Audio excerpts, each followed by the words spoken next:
अस्सलाम वालेकुम नाज़रीन, मैं हूँ आपका मेज़बान इरफान अज़हर और आप देख रहे हैं खलीज न्यूज़। नाज़रीन, अगर दुनिया भर की मैं बात करूँ तो निस्फ से ज़्यादा आबादी ख़वातीन की है और मुल्क भर में जहाँ ख़वातीन को उनके हकूक़ फराहम किए जा रहे हैं तो कुछ ऐसी ख़वातीन भी हैं जिन्हें मुआशरे की तरफ से ज़ुल्म व तशद्दुद का निशाना बनाया जाता है। नाज़रीन, 8 मार्च का मकसद, वुमेंस डे का मकसद उन तमाम ख़वातीन के साथ इज़हार यकजहती करना है, लेकिन अफसोस के साथ कहना पड़ रहा है कि 8 मार्च को इस तरह औरत मार्च की तरह मनाया जाता है कि फाशी दिखाई जाती है और इस तरह के बैनर्स उठाए जाते हैं जहां मुआशरे में मर्द की तस्दील होती है। इस हवाले से हम बात करेंगे लोगों से कि क्या ये मुनासिब तरीका है हकूक़ हासिल करने का, क्या इस तरीके से उनको हकूक़ मिल जाएंगे या औरत की और तजलील होगी। देखिए, औरत मार्च जो है उसका जो एक मेन पॉइंट है जिसलिए वो किया जा रहा है, मेरा नहीं ख्याल कि वो इधर इम्प्लीमेंट भी हो रहा है, क्योंकि औरत को बिल्कुल राइट्स चाहिए उसके सोसाइटी में जो हैं। लेकिन मेरे लिहाज से ये है कि मेरे पॉइंट ऑफ व्यू से उनको उनके राइट्स मिल भी रहे हैं, अगर नहीं भी मिल रहे तो हम भी उनके साथ खड़े हुए हैं। मिस, आपका नाम? डॉक्टर फरियाल। मिस, मुझे ये बताइएगा कि औरत मार्च आपने देखा सोशल मीडिया पे एक जंग सी चल रही है मर्दों और औरतों के दरमियान, तो आपको क्या लगता है कि ये जो एक तरीका अख्तियार किया गया है, जिस तरह से ये नारे लगाए गए हैं, कार्ड्स उठाए गए हैं और हर कार्ड पे इस तरह से लगता था कि जैसे मर्द की तजलील करके ही औरत को हक मिलेगा?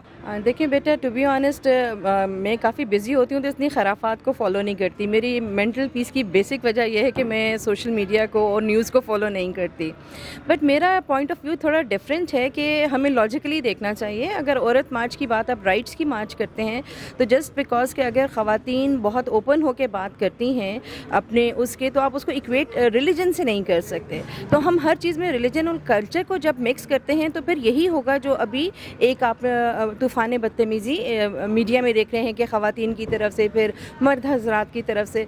तो we are not against each other. I mean Allah पाक ने जो निज़ाम बनाया है ख़वातीन मर्दों को साथ मिलकर रहने का बनाया है। तो अगर ख़वातीन के हकूक़ की अगर आप बात करें तो स्टेटिस्टिक्स तो बहुत ग्रेव हैं। इस वक्त कितनी परसेंट ख़वातीन हैं? 35% women in Pakistan are actually under some sort of mental illness। तो क्या उनको उनके राइट्स नहीं मिलते? कितने परसेंट ख़वातीन हैं? 2 या 3% ख़वातीन हैं जो प्रॉपर्टी ओन करती हैं। देयर इज़ ओनली 1% ख़वातीन जो कि हैं। तो अगर आप बात करें तो gender parity Pakistan is at the lowest rate. तो अगर आप बात करें कि ख़वातीन को उनके हकूक़ मिल गए कि जी वो माएँ हैं, वो बहनें हैं, तो बेटी हैं, तो सो व्हाट? बंदे भी तो बाप हैं, बेटे हैं, भाई हैं। तो इस रोल्स का चक्कर ही कहाँ पर आ जाता है? और जहाँ पे बात रहेगी बर्तन धोने की, या ये जेंडर रोल्स नहीं हैं, ये ह्यूमन स्किल्स हैं। तो हमारे माशरे ने, अल्लाह पाक ने और रिलीजन ने हर चीज़ को अपने पर्सपेक्टिव में रखा है। जहाँ पर आप दो चीज़ों को मिक्स करेंगे वहाँ पर हमेशा ख़राबी पैदा होगी। देखें जी, बात यह है कि आज से 1400 साल पहले जब अल्लाह के नबी सल्लल्लाहु अलैहि वसल्लम दुनिया में आए, उससे पहले जहालत थी। ये आजकल वही गेम फिर शुरू हो गई है। ये सारा यहूद व नसारा का मामलात हैं। देखिए, सूरह निसा में अल्लाह ताला ने फरमा दिया कि औरत के ये हकूक़ है। ये जो औरतें अभी हकूक़ मांग रही हैं, ये अपने लिए मांग रही हैं, ये जो गैर मुस्लिम है वो मांग रही हैं। ये बिल्कुल भी मुनासिब नहीं है, क्योंकि ये जो जिस्म है ये अल्लाह का दिया हुआ है। तो ये अल्लाह का ही जिस्म है और उसी की मर्ज़ी चलनी है, हमारी मर्ज़ी नहीं चल सकती। ये बिल्कुल भी ये बात जो है ये मुनासिब नहीं है। क्या नाम है सर? जी, मेरा नाम अर्श खान। अच्छा, ये मुझे बताइएगा कि ये जो औरत मार्च हुई है, आपने सोशल मीडिया पे भी देखा, क्या एक मुनासिब तरीका है हकूक़ लेने का? क्या इससे इनको हकूक़ मिल जाएंगे या और तजलील हो रही है औरत की? और तजलील हो रही है जी, बिल्कुल नहीं मिलेंगे इंसाफ इनको। ये कोई तरीका थोड़ी है, बेआई पिला रहे और कहते इंसाफ मिल रहा है हमें। ये मेरे ख्याल में तो बिल्कुल मुनासिब नहीं है। हमारी सोसाइटी में, इस्लाम में इनको हमने बहुत ज़्यादा हक़ दिया हुआ है। मतलब इस्लाम तो इनको मर्दों से आगे रखते हैं। लेकिन जो हम देखते हैं, ये लोग जो आज़ादी चाहते हैं ना, ये लोग किससे आज़ादी चाहते हैं? किससे? वो लोग अपने बाप से आज़ादी चाहते हैं, वो लोग अपने भाई से आज़ादी चाहते हैं, वो लोग अपने नाने से आज़ादी चाहते हैं। किससे आज़ादी चाहते हैं? वो हमें उसको ये देखना। जी नहीं, मेरे ख्याल से ये बिल्कुल ही गलत तरीका है। जिस तरह कि हम सबको पता है, इस्लाम ने औरत को पहले ही बहुत ज़्यादा हकूक़ दिए हैं। इस्लाम के आने से पहले आपको पता है अरब में औरतों को, बच्चियाँ जब पैदा होती थी उनको ज़िंदा मतलब दफन कर दिया जाता था। तो इस्लाम के आने के बाद ही ये सारी चीज़ें हुई हैं कि औरत को हकूक़ मिलना शुरू हुए हैं।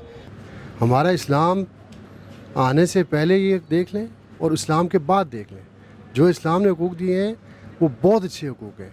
माँ के रूप में, माँ के पाँव के नीचे जन्नत है। ये बिल्कुल गैर मुनासिब तरीका है, इसमें कोई मुनासिबत नहीं है। तरीक़ाकार औरत का जो मकाम है ना, वो तो बहुत आला मकाम है, ठीक है। اس کا جائز مقام خود مسلم قرآن میں جب پڑھتا ہے تو وہ دے دیتا ہے، ٹھیک ہے، عورت بھی پڑھتی ہے، اس کو بھی پتہ ہوتا ہے. یہ جو موجودہ وقت میں جو سسٹم چل رہا ہے نا، یہ انگریز کا کلچر چل رہا ہے. دیکھیں جی، مناسب تو نہیں ہے یہ، لیکن اسلام میں جتنے حقوق عورتوں کو دیے ہوئے ہیں وہ ساروں کو پتہ ہی ہے، تو اس وجہ سے ان کو ملنے چاہیے ان کے حقوق. لیکن اگر اس طرح کے کریں گے تو دیکھیں باہر کا ملک ہمارے لیے کیا سوچے گا. ناظرین، آپ نے لوگوں کی گفتگو سنی اور ان کی رائے بھی جانی. ان کا بھی یہی کہنا تھا کہ عورت کو حقوق ملنے چاہیے، لیکن جو طریقہ اختیار کیا گیا یہ بالکل نامناسب ہے. ہمیں عورت اور مرد کی جنگ سے نکل کر اس ملک کے لیے کچھ سوچنا پڑے گا. مزید اس طرح کی ویڈیوز دیکھنے کے لیے دیکھتے رہیے خلیج نیوز.